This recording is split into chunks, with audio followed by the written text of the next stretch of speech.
আজি মানে একটা সোলার ফ্যান দেখাই আছো আপনার মানে এটা আপনার লাইনত দি চলিব সোলার দি চলিব এটা আমি লাইনত আপনার এইটো চার্জার হয় চার্জার দি পেলে দেখাই আছো এনেকুৱা এটা চার্জার ললে হল এইটো চার্জারটো আপনার এনেকে লগাই দিলে লাইনত লগাই দি পেলে এইফালে ক্লিপ আছে এইফালে ক্লিপ ৰঙাটো ৰঙাত লগাই দিলে কোলাটো কোলাত লগাই দিলে হ্যাঁ এইটো চাক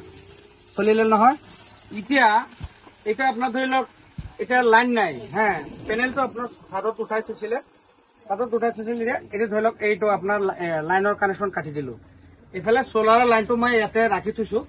মানে যাতে অলপ দেৰি নহয় সেইকাৰণে আপোনাৰ সোলাৰ কানেকশন ৰাখি থৈছো এইটো তাক সোলাৰৰ ৱায়াৰটো আহিছে ডিৰেক্ট আপনি মানে ইয়াত কোনো ব্যাটারি নালাগে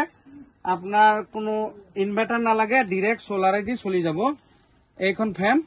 এয়া কোলাটো কোলাত দিলে ৰঙাটো ৰঙাত দিলে এইটো চাক ফ্যানটো ধুনীয়া চলি আছে এইফালে চাক কিমান ধুনীয়া বতাহ মাৰি আছে এইটো আপনাৰ ধৰি লওক কাৰোবাৰ ঘৰত লাইন নাই ডিৰেক্ট এই চাৰ্জাৰ দি নহয় আপনাৰ ডিৰেক্ট প্যানেলটো উঠাই দিলে চালৰ ওপৰত ধুনীয়াকে আপনার ফ্যানটো চলি যাব এতিয়া আপনার ডিরেক্ট সোলার দি চলি আছে যে এই সোলার প্যানেলটো আপনাক দেখাইছো সোলার বাহিৰত আহিছো আপনাৰ প্যানেলটো দেখাইছো এটা এটা সৰু প্যানেল ললে হল এটা সৰু প্যানেল ললে আপনাৰ ধুনীয়াকে এই ফ্যানখন আপনাক দেখাইছো এইটো চলি যাব এইফালে